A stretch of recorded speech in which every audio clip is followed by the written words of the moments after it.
అన్న ఒక ఇది వాళ్ళకు ఉంటుంది. రెండోది నాయకత్వం మనకు అండగా ఉంటుంది. సేమ్ అదే టాక్టిక్స్ జగన్ ఇప్పుడు చేస్తున్నాడు. ఏంటంటే పార్టీలు అటు ఇటు అయినాయి అంతే, ఇద్దరు కూడా అదే టాక్టిక్స్ చేస్తున్నారు. కాకపోతే జగన్ ముందు నుంచి కూడా జగన్ది ఏంటంటే మంది బలం అనేది జగన్కి ఎక్కువ ప్రదర్శిస్తాడు. వాళ్ళకి పోలీసులు ఉన్నారు కాబట్టి తన క్యాడరు తన ఇది, ఎందుకంటే ఫెడరల్ మనకి రాయలసీమ ఫ్యాక్షనిజం జగన్ బ్లడ్లో ఉంటుంది. ఫ్యాక్షనిజంలో ఉండే లక్షణం అంటే మందిని ఆర్గనైజ్ చేసి బ్రూట్ ఫోర్స్ని ముందు పెట్టడం, అదే జగన్ చేస్తున్నాడు. అంటే ఇప్పుడున్న కూటమి ప్రభుత్వానికి రేపు ఒకవేళ జగన్ వస్తే ఉండే తేడా ఏంటంటే ఈ ప్రభుత్వం ఓన్లీ పోలీసులను ఉపయోగించి ఎక్కువగా ప్రతిపక్షాలు నిర్వీర్యం చేయడానికి, అరెస్ట్ చేయడానికి ట్రై చేస్తుంది. జగన్ వస్తే రేపు పొద్దున ప్రైవేట్ ఆర్మీ కూడా జగన్కి బలంగా ఉంటుంది. అంటే వాళ్ళు పోలీసులని కేసులు ఇవన్నీ కాకుండా రేపు అటాకింగ్ కూడా, ఎందుకంటే చంద్రబాబుకి లీగల్ సిస్టంలో చాలా బలం ఉంటుంది. గతంలో కూడా మనకు గుర్తుంటే జగన్ రాగానే అసలు 1-2 ఇయర్స్ జగన్ ఏం పని చేయకుండా కోర్టుల ద్వారా ప్రతిదాన్ని అడ్డుకోగలిగారు తెలుగుదేశం వాళ్ళు. జగన్కి ఆ లీగల్ సిస్టంలో ఆ బలం లేదు. అందుకని జగన్ స్ట్రాటజీస్ వేరేగా ఉంటాయి. వాళ్ళకున్న బలాల రీతినే స్ట్రాటజీస్ ఎవరికైనా ఉంటాయి. సో జగన్కి వ్యవస్థల మీద పట్టు లేదు కాబట్టి తన బలం ఏంటి, మూకని ఆర్గనైజ్ చేయడం, మాబ్ని ఆర్గనైజ్ చేయడం, అటాకులు చేయడం, ఇవి తన బలం కాబట్టి దాని మీదే జగన్ డిపెండ్ అవుతాడు. చంద్రబాబుకు అది అవసరం లేదు, ఎందుకంటే తనకి వ్యవస్థల మీద పట్టుంది కాబట్టి వ్యవస్థల్ని ఎఫెక్టివ్గా ఎలా ఉపయోగించుకోవాలని చంద్రబాబు చేస్తారు. సో వాళ్ళ బలాలను బట్టి వాళ్ళు చేస్తున్నారు. సో ఇప్పుడు ఏం జరుగుతుందో చూడాలి నిజంగా విక్రాంత్ పాటిల్, ఎందుకంటే చాలాసార్లు వీళ్ళు ఏం చెప్పినా జనం అన్నిటికీ సిద్ధమయ్యి కార్యకర్తలు వచ్చినారనుకో, పోలీసుల వల్ల కాదు. సో అది జగన్ కూడా అదే కావాలి. అంటే జగన్ కూడా ఏంటంటే వదిలేశారు అనుకో ఏం జరగదు.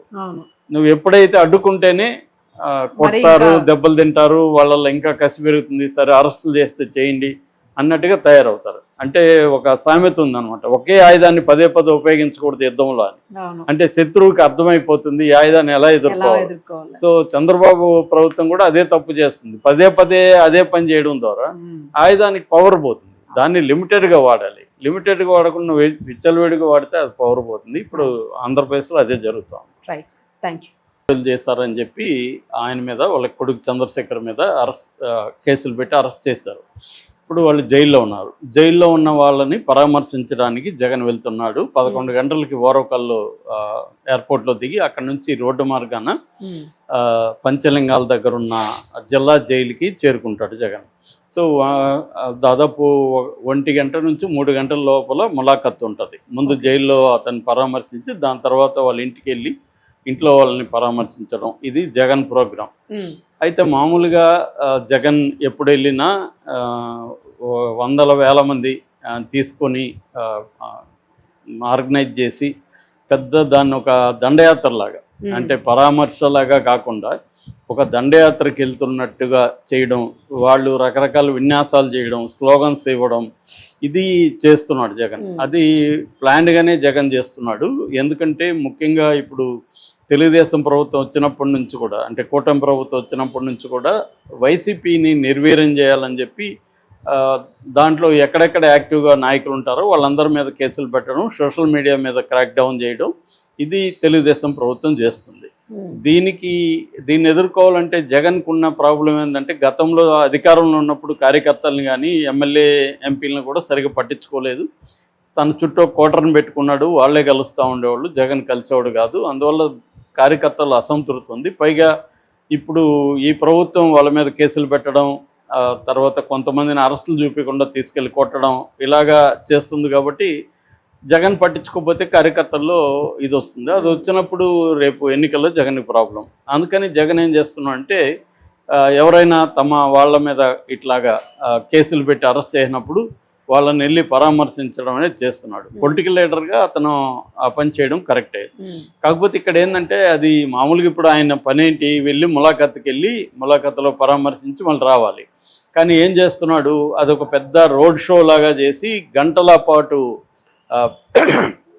రోడ్డు మార్గంలో ప్రయాణించి వేల మందిని ఆర్గనైజ్ చేసి గందరగోళం చేస్తున్నాడు.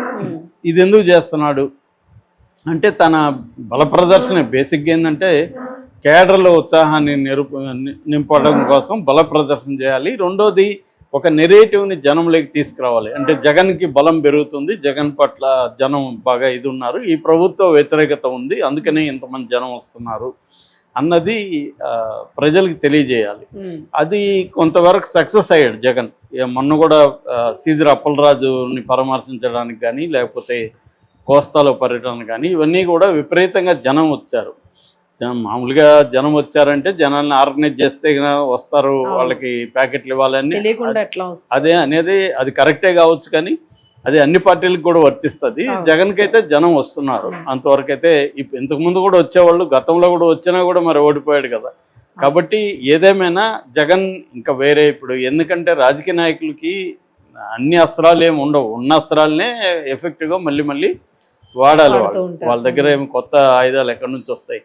అందువల్ల జనాల్ని పోగేసి, ఒకటి ఈ ప్రభుత్వం ప్రజలకు ఇచ్చిన హామీలు నెరవేర్చలేదనే విషయాల్ని ఎప్పటికప్పుడు తీసుకెళ్ళడం, రెండోది మా మీద, కార్యకర్తల మీద, ప్రజల మీద విధ్వంసకాండ జరుగుతుంది, అరాచకం జరుగుతుంది, రెడ్ బుక్ రాజ్యాంగం అమల్లో ఉందనే విషయాల్ని చెప్పడం, ఇవన్నీ కూడా చేస్తున్నాం. అంటే ఈ ప్రభుత్వం మీద వ్యతిరేకత పెంచడం, తన బలాన్ని ప్రదర్శించడం, ఈ ప్రాక్టీస్లో జగన్ వెళ్తున్నాడు. సో అంటే ఎత్తులకు పై ఎత్తులు అన్నట్టు. సో అంటే మీరు అరెస్టులు చేస్తే దాన్ని నేను నాకు అనుకూలంగా ఉపయోగించుకుంటా అన్నది ప్రభుత్వానికి కూడా ఒక హెచ్చరిక కూడా. అంటే వీళ్ళు అరెస్టులు చేస్తా పోతా ఉంటే దాన్ని తనకు అనుకూలంగా, అంటే క్రైసిస్ని ఆపర్చునిటీగా మార్చడం అనేది యుద్ధ నీతుల్లో ఒకటి, సంక్షోభాన్ని అవకాశంగా మార్చుకోవడం. అలాగా ఒక ప్రభుత్వం ఏం చేస్తుందంటే, ఈ ఎక్కడెక్కడ వైసీపీ యాక్టివ్గా ఉన్నారు వాళ్ళని జైళ్ళల్లో పెట్టడం ద్వారా వాళ్ళ క్యాడర్ నిర్వీర్యం అవుతారు, యాక్టివ్గా ఉంటారు, నాయకులు కూడా భయపడతారు, అగ్రెసివ్గా ముందుకు రాలేరు అనేది కూటమికి ఉండే లక్ష్యం. ఎందుకంటే జగన్ అంటే ఇప్పటికి కూడా కూటమికి భయం ఉంది. ఎందుకు భయం ఉందంటే 40% ఓట్ షేర్ ఉంది, రేపు అటు ఇటు ఏమన్నా అయితే మళ్ళీ జగన్ వచ్చే అవకాశం ఉంది. అందుకని వీళ్ళు కూడా ఏంటంటే వైసీపీని మ్యాక్సిమం బలహీనపరచాలనేది. ఇది ముందు నుంచి కూడా మనకి మోడీ ప్రభుత్వం ఇదే మోడల్ దేశం అంతా చేస్తుంది. ప్రతిపక్షాలు కానీ చివరికి సొంత మిత్రపక్షాలను కూడా నిర్వీర్యం చేయడం, వాళ్ళ మీద కేసులు పెట్టడం, వాళ్ళని నిరంతరం నిఘాలో ఉంచడం, ఇవన్నీ చేస్తుంది. ఎందుకంటే మనకి ఎదురు ఉండకూడదు అనేది ముందు నుంచి కూడా స్ట్రాటజీ. అదే స్ట్రాటజీని ఇప్పుడు లోకల్గా రీజనల్ పార్టీలు కూడా అదే చేస్తున్నారు. జగన్ కూడా గతంలో అదే చేశాడు, తెలుగుదేశాన్ని ఇది చేయడం కోసం. ఇప్పుడు వీళ్ళు కూడా అదే చేస్తున్నారు. దీన్ని ఉపయోగించుకోవడం జగన్ చేస్తున్నాడు. ఇప్పుడు దానికోసం విక్రాంత్ పాటిల్ అక్కడ కర్నూలు ఎస్పీ, ఆయన తీవ్రమైన హెచ్చరికలు చేశాడు. ఆల్రెడీ ఇక్కడ సెక్షన్ 30 పోలీస్ యాక్ట్ అది ఎప్పుడు ఉండొచ్చు, అది పెడతారు, కాకపోతే అమల్లో ఉండదు. అంటే జనం గుమ్మికూడడం పెద్ద ఎత్తున అవన్నీ కూడా నిషిద్ధం అనమాట ఆ యాక్ట్ కింద. జనరల్గా ఏ ప్రభుత్వం ఉన్నా ఇదే యాక్ట్ని అప్లై చేస్తుంటారు, రేర్గా 144 సెక్షన్ పెడతారు. సో ఇది సెక్షన్ 30 అమల్లో ఉంది. రోడ్డు షోలకి పర్మిషన్ లేదు, గుమ్మికూడడానికి పర్మిషన్ లేదు. సో ఓన్లీ జగన్ కాన్వాయ్ని మాత్రమే అలో చేస్తాం. 1 కిలోమీటర్ పరిధిలో అందరినీ కూడా ఎక్కడికక్కడ ఆపేయాలి. ఇది జరుగుతుంది. ఇది ముందు నుంచి కూడా జరుగుతుంది. గతంలో కూడా జగన్ అదేంటి మామిడిపల్ల రైతులు సంబంధించి కుప్పం అటువైపు వెళ్ళినప్పుడు కూడా ఇదే జరిగింది. మొత్తం బంధించడం అనేది వీళ్ళు చేస్తున్నారు, జనం రాకుండా. జనాన్ని ఏదో ఒక పద్ధతిలో తీసుకురావాలని జగన్ చేస్తున్నాడు. ఇక్కడ ఏంటంటే ఎత్తులు పై ఎత్తులు జరుగుతాయి. సో దాన్ని విక్రాంత్ పటేల్ జగన్ని జైల్లో పెడతానని ప్రకటించడం అనేది సంచలనంగా మారింది. దానికి జగన్ భయపడేవాడైతే రాజకీయాల్లో ఉండలేడు కదా. కాబట్టి వాళ్ళు కూడా అరెస్టులకి సిద్ధంగా ఉంటారు, పెట్టు అనుకుంటారు. సో దీన్ని 30ని ఉల్లంఘించడమే చేస్తారు. మహా అంటే ఇంకొక కొన్ని కేసులు అవుతాయి. మన ప్రభుత్వం వచ్చినాక కేసులన్నీ ఎత్తేయచ్చు. అప్పుడు లాంగ్ బ్యాక్ మనకు గుర్తుంటే లోకేష్ మీరు ఎన్ని కేసులు పెట్టుకుంటే మీకు అంత పదవులు ఇస్తానని కూడా హామీ ఇచ్చాడు అప్పుడు యువగలం పాదయాత్రలో. అంటే కేసులకు భయపడద్దని చెప్పడానికి, మీరు కేసులు పెట్టుకుంటే మీకు నేను హెల్ప్ చేస్తాను, లేకపోతే పదవులు ఇస్తాను అంటే ఇంకా ముందుకు వస్తారు. అరే మనం దెబ్బలు తిని కేసులు పెట్టుకున్నా కూడా మనకి రేపు మంచి జరుగుతుంది అన్న ఒక ఇది వాళ్ళకు ఉంటుంది. రెండోది నాయకత్వం మనకు అండగా ఉంటుంది. సేమ్ అదే టాక్టిక్స్ జగన్ ఇప్పుడు చేస్తున్నాడు. ఏంటంటే పార్టీలు అటు ఇటు అయినాయి అంతే, ఇద్దరు కూడా అదే టాక్టిక్స్ చేస్తున్నారు. కాకపోతే జగన్ ముందు నుంచి కూడా జగన్ది ఏంటంటే మంది బలం అనేది జగన్కి ఎక్కువ ప్రదర్శిస్తాడు. వాళ్ళకి పోలీసులు ఉన్నారు కాబట్టి తన క్యాడరు తన ఇది, ఎందుకంటే ఫెడరల్ మనకి రాయలసీమ ఫ్యాక్షనిజం జగన్ బ్లడ్లో ఉంటుంది. ఫ్యాక్షనిజంలో ఉండే లక్షణం అంటే మందిని ఆర్గనైజ్ చేసి బ్రూట్ ఫోర్స్ని ముందు పెట్టడం, అదే జగన్ చేస్తున్నాడు. అంటే ఇప్పుడున్న కూటమి ప్రభుత్వానికి రేపు ఒకవేళ జగన్ వస్తే ఉండే తేడా ఏంటంటే, ఈ ప్రభుత్వం ఓన్లీ పోలీసులను ఉపయోగించి ఎక్కువగా ప్రతిపక్షాలు నిర్వీర్యం చేయడానికి, అరెస్ట్ చేయడానికి ట్రై చేస్తుంది. జగన్ వస్తే రేపు పొద్దున ప్రైవేట్ ఆర్మీ కూడా జగన్కి బలంగా ఉంటుంది. అంటే వాళ్ళు పోలీసుల్ని కేసులు ఇవన్నీ కాకుండా రేపు అటాకింగ్ కూడా, ఎందుకంటే చంద్రబాబుకి లీగల్ సిస్టంలో చాలా బలం ఉంటుంది. గతంలో కూడా మనకు గుర్తుంటే జగన్ రాగానే అసలు 1-2 ఇయర్స్ జగన్ ఏం పని చేయకుండా కోర్టుల ద్వారా ప్రతిదాన్ని అడ్డుకోగలిగారు తెలుగుదేశం వాళ్ళు. జగన్కి ఆ లీగల్ సిస్టంలో ఆ బలం లేదు. అందుకని జగన్ స్ట్రాటజీస్ వేరేగా ఉంటాయి. వాళ్ళకున్న బలాల రీతినే స్ట్రాటజీస్ ఎవరికైనా ఉంటాయి. సో జగన్కి వ్యవస్థల మీద పట్టు లేదు కాబట్టి తన బలం ఏంటి, మూకని ఆర్గనైజ్ చేయడం, మాబ్ని ఆర్గనైజ్ చేయడం, అటాకులు చేయడం, ఇవి తన బలం కాబట్టి దాని మీదే జగన్ డిపెండ్ అవుతాడు. చంద్రబాబుకు అది అవసరం లేదు, ఎందుకంటే తనకి వ్యవస్థల మీద పట్టుంది కాబట్టి వ్యవస్థల్ని ఎఫెక్టివ్గా ఎలా ఉపయోగించుకోవాలని చంద్రబాబు చేస్తారు. సో వాళ్ళ బలాలను బట్టి వాళ్ళు